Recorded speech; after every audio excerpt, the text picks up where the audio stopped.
Hey guys, welcome to this quick tutorial where we'll explain how you can upload an Android project on GitHub. So let's get started.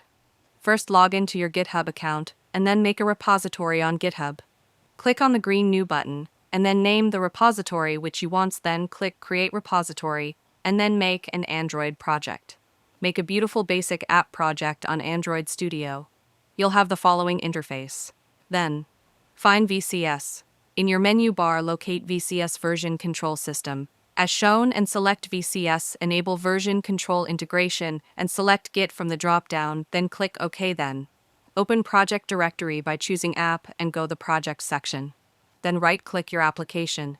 Select Git and click on Add. All your files will be added to be pushed to the repository again. Select right-click App and select Git ands, then go to the commit directory.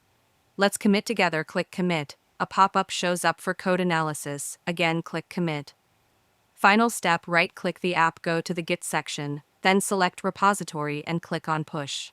Now give your remote repo link by copying it from the GitHub repo you first made link with Git extension. Click Define Remote in URL text field, enter your repo link, then click on OK and Push. And you have successfully uploaded Android app on GitHub. If you found this video helpful, consider giving it a like and subscribe.